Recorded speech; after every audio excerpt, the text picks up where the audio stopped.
Season 2 के episode number 8 को। पिछले एपिसोड्स की लिंक आपको डिस्क्रिप्शन में मिल जाएगी। तो चलिए जानते हैं इसकी आगे की कहानी को बिना किसी देरी के। तो अब तक हमने देखा कि जिन्वू एलिक्सर ऑफ लाइफ लेने के लिए वापस से डीमन कैसल के अंदर जाता है, जहां उसकी लड़ाई कुछ डीमन नाइट्स से होती है। जिन्वू आखिरी बचे नाइट को भी मारने वाला था, लेकिन तभी वो नाइट सरेंडर कर देता है और कहता है कि मुझे मत मारो। जिन्वू उसका हेलमेट निकालता है तो ये एक लड़की थी। जिन्वू बोलता है कि तुम लोगों ने मेरी सेना पर हमला किया और अब चाहती हो कि मैं तुम्हें जिंदा छोड़ दूं, और वैसे भी तुम्हारे साथी तो मर चुके हैं। ये डीमन लड़की जिसका नाम एसिल था कहती है कि इनकी ड्यूटी मुझे प्रोटेक्ट करने की थी, उसमें ये मर भी गए तो क्या हुआ। जिन्वू सोचता है कि ये लड़की तो बहुत सेल्फिश है, वो इसे जिंदा छोड़कर यहाँ से जाने लगता है। तो एसिल मौका देखकर उस पर पीछे से वार करने की कोशिश करती है, लेकिन टस्क अपने कवच वाले जादू से उसे बचा लेता है। एसिल फिर से माफी मांगती है और कहती है कि मुझे मत मारो, तुम जो कहोगे मैं वो करूंगी। जिन्वू पूछता है कि क्या वो उसे अगले फ्लोर का एंट्री परमिट दिला सकती है। एसिल कहती है कि वो परमिट उसकी फैमिली के पास है और वो जिन्वू को लाके दे देगी। बाकी उसे सभी फ्लोर्स के परमिट की लोकेशन पता है। अगर जिन्वू उसे और उसकी फैमिली को जिंदा छोड़ दे तो एसिल जिन्वू को वहाँ तक ले जा सकती है। अब जिन्वू डरावने तरीके से पूछता है कि क्या मैं तुम पर भरोसा कर सकता हूँ, और एसिल कहती है कि वो झूठ नहीं बोल रही। जिन्वू अब परमिट के बदले उसे जिंदा छोड़ने को मान जाता है और फिर पूछता है कि आखिर तुम लोग हो कौन। इधर हम उसी आइलैंड को देखते हैं जिस पर वो एंट मॉन्स्टर उड़कर आ गया था। उसने यहाँ पर तबाही मचा दी थी और कई सारे लोगों को मार दिया था। इधर जिन्वू एसिल से पूछता है कि क्या उसे भी अपने माइंड में इंसानों को मारने की आवाज सुनाई देती है। एसिल कहती है कि नहीं, लेकिन हमें दूसरी कमांड मिलती है, अपनी जगह को प्रोटेक्ट करो, यानी कि ये लोग डंजन वाले मॉन्स्टर से अलग हैं। जिन्वू पूछता है कि ये आवाज उसे कब से सुनाई दे रही है, जिस पे एसिल कहती है कि जब से वो यहाँ पर आए हैं तब से। ये सुन जिन्वू चौंक जाता है। एसिल कहती है कि इससे पहले वो डीमन रेल्म में थी। जिन्वू पूछता है कि तुम डीमन रेल्म में क्या कर रही थी। अब एसिल के साथ फिर से वही ग्लिच होने लगता है जो इससे पहले टस्क और बारका के साथ हुआ था, और वो एक रोबोट टाइप आवाज में बोलती है कि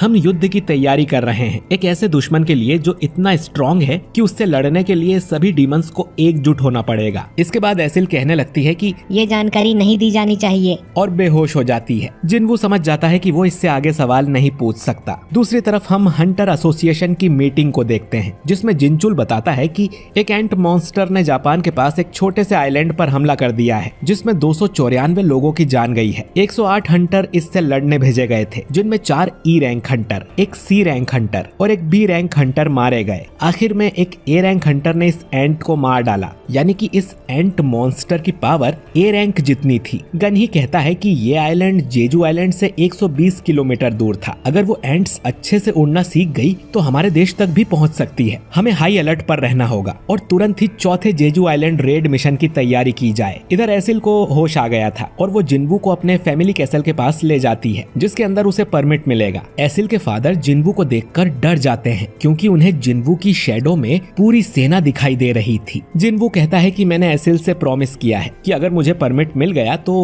किसी को नुकसान नहीं पहुंचाऊंगा। एसिल का फादर मन में सोचता है कि इस आदमी ने वल्कन और मेटस को मारा है, यानी कि हम तो इसके सामने बहुत कमजोर हैं। एसिल का फादर अब जिन्वू को परमिट दे देता है और तुरंत यहाँ से निकल जाने को बोलता है। जिन्वू कहता है कि वो कुछ देर के लिए उनकी बेटी को भी अपने साथ ले जाना चाहता है, एक गाइड की तरह, क्योंकि उसे बाकी के फ्लोर्स के परमिट की लोकेशन भी पता है और वो उसकी सेफ्टी की गारंटी भी देता है। तो एसिल का फादर मान जाता है। इस तरह से जिन्वू 90 फ्लोर तक पहुंच जाता है। इग्रिस और टैंक भी लेवल अप होके ज्यादा स्ट्रॉन्ग हो गए थे। उनकी पावर अब एस रैंक और ए रैंक के बराबर की थी। एसिल अपने साथ कुछ गिफ्ट भी लेकर आई थी, क्योंकि 90 फ्लोर के बाद इन्हें टॉप रैंक वाले क्लैन मिलेंगे जो कि काफी स्ट्रॉन्ग हैं, जिनसे अगर बातचीत करके परमिट मांग लें तो अच्छा रहेगा। जिन्वू पूछता है कि अगर मैं कमजोर होता तो क्या तुम्हारे फादर मुझसे बातचीत करते? नहीं ना, दुनिया ऐसे ही चलती है। मैं तुम्हारी क्लैन छोड़कर बाकी सबको हरा दूंगा और तुम्हारी राधीरू क्लान नंबर 1 हो जाएगी। एसिल पूछती है कि वो उसके लिए इतना क्यों करेगा, जिस पर जिन्वू कहता है कि क्योंकि मैं तुम्हें पसंद करता हूँ। जो सुन एसिल शर्मा जाती है। असल में जिन्वू एसिल को जिन्हो की तरह समझ रहा था और बुद्धू लोगों से उसकी दोस्ती जल्दी हो जाती है। जिन्वू एसिल को यहीं से वापस लौटने को बोलता है, क्योंकि अगले फ्लोर पर काफी स्ट्रॉन्ग दुश्मन मिलेंगे। तो एसिल उसे परमिट्स की लोकेशन बता दे, बाकी सब जिन्वू कर लेगा। एसिल कहती है कि वो उसके साथ आखिरी तक चलना चाहती है और देखना चाहती है कि जिन्वू कितना लेवल अप हो सकता है। जिन्वू अब उसे साथ ले जाने को मान जाता है। अगले फ्लोर्स पर जिन्वू का सामना और भी पावरफुल डीमन से होता है, लेकिन फिर भी जिन्वू धीरे धीरे आगे बढ़ता जाता है और 97th फ्लोर भी क्लियर कर देता है। इधर चोई और चाहिन दोनों को इन्फॉर्म कर दिया गया था कि जेजू आइलैंड रेड मिशन फिर से होने वाला है और इनके साथ साथ देश के सभी एस रैंक हंटर्स को भी ये बात बता दी गई है। चाहिन सोचती है कि यानी जिन्वू भी साथ चलेगा। इसके बाद चोई कहता है कि पड़ोसी देश जापान भी इसमें हमारी मदद करेगा, क्योंकि अगर वो एंट उड़ने लगी तो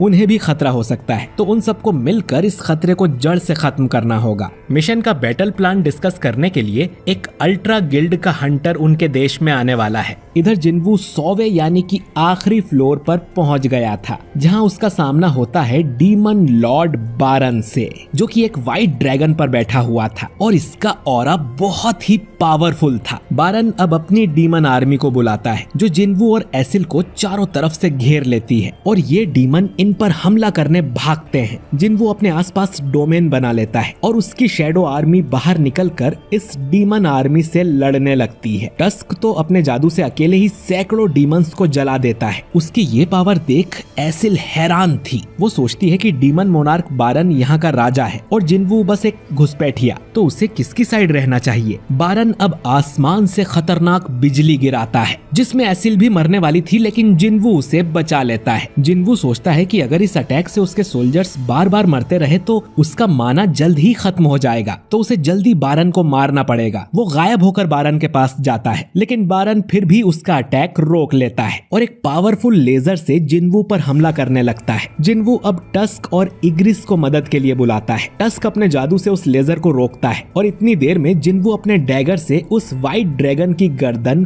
काट देता है, जिससे बारन नीचे आ गिरता है। दूसरी तरफ हम हंटर्स की मीटिंग देखते हैं, जिसमें ड्रॉ सोर्ड गिल्ड का मास्टर गोतो भी शामिल था। ड्रॉ गिल्ड पड़ोसी देश जापान की बहुत बड़ी गिल्ड है, जिसमें 11 एस रैंक के हंटर हैं और ये पूरे एशिया की दूसरी सबसे बड़ी गिल्ड है। और ये लोग जेजू आइलैंड वाले मिशन में कोरिया की हेल्प करने आए हैं। गोतो की ट्रांसलेटर हानेकावा बताती है कि उड़ने वाली एंट्स की जिंदगी सिर्फ 1 साल की ही होती है, तो अगर क्वीन एंट मारी जाए तो बाकी एंट्स 1 साल में अपने आप ही खत्म हो जाएंगी। और पिछले 3 रेड मिशन को देखने से इन्हें ये भी पता चला है कि ये एंट्स पावरफुल एनिमीज की तरफ अट्रैक्ट होती हैं और इसका फायदा उठाकर हम कोई प्लान बना सकते हैं। तो इस मिशन में ड्रॉ गिल्ड के 11 में से 10 एस रैंक हंटर शामिल होंगे, जिनमें गोतो भी है। हम सारी एंट्स का ध्यान अपनी तरफ कर लेंगे और आप लोगों की जिम्मेदारी होगी एंट क्वीन को मारने की। जिनचुल कहता है कि फिर तो आपको हजारों एंट्स का सामना करना पड़ेगा, जिस पर गोतो बोलता है कि हम सिर्फ चारे की तरह एक्ट करेंगे, तो इसमें कोई दिक्कत नहीं होगी। गन ही बोलता है कि ठीक है, फिर इस जानकारी के हिसाब से प्लान बनाया जाएगा। इधर जिन्वू बारन से लड़ रहा था और उसका माना भी जल्दी खत्म होता जा रहा था। टस्क, आयरन और इग्रिस साथ में बारन पर हमला करते हैं। बारन टस्क और आयरन को तो आराम से मार देता है और इग्रिस भी उसका कुछ नहीं कर पाता। जिन्वू एक पावरफुल अटैक करता है, लेकिन बारन उसे ब्लॉक कर देता है और गर्दन पकड़ के जिन्वू को उठा लेता है, लेकिन तभी टस्क और आयरन उसे पकड़ लेते हैं और बारन फिर से उन्हें मार देता है। अब तक जिन्वू का सारा माना खत्म हो गया था, यानी कि वो अपनी शैडो आर्मी से किसी को नहीं बुला सकता और उसे अकेले ही बारन से लड़ना होगा। दोनों में अब घमासान युद्ध होने लगता है, लेकिन बारन जिन्वू को कड़ी टक्कर दे रहा था। आखिर में वो जिन्वू के डैगर उससे अलग कर देता है और जिन्वू अब खाली हाथ था। बारन अपने मुंह से ब्लास्ट कर जिन्वू को मारने ही वाला था, लेकिन तभी एसिल अपना भाला उसकी तरफ फेंक देती है, जिससे बारन का ध्यान भटक जाता है, जिसका फायदा उठाकर जिन्वू बारन के दोनों हाथ उखाड़ देता है और फिर एक जोरदार पंच मार के बारन की गर्दन ही अलग कर देता है, जिससे बारन मारा जाता है और जिन्वू का डीमन कैसल वाला मिशन कंप्लीट हो गया था। जिन्वू एसिल से कहता है कि वापस जाके अपने फादर को बता दो कि अब उनकी फैमिली टॉप रैंक पर है और ये एपिसोड यहीं पर खत्म हो जाता है। तो दोस्तों, जिन्वू ने बारन को मार दिया और डीमन कैसल वाला मिशन भी पूरा कर लिया है। क्या अब उसे एलिक्सर ऑफ लाइफ मिलेगा, जिससे वो अपनी मदर को ठीक कर पाएगा, और क्या वो जेजू आइलैंड पर जाएगा? जानने के लिए अगला एपिसोड जरूर देखें। वीडियो अच्छा लगा हो तो इसे लाइक और शेयर कीजिए। कमेंट करके बताइए कि आपको ये एपिसोड कैसा लगा, और अगर आप हमारे चैनल वाइपर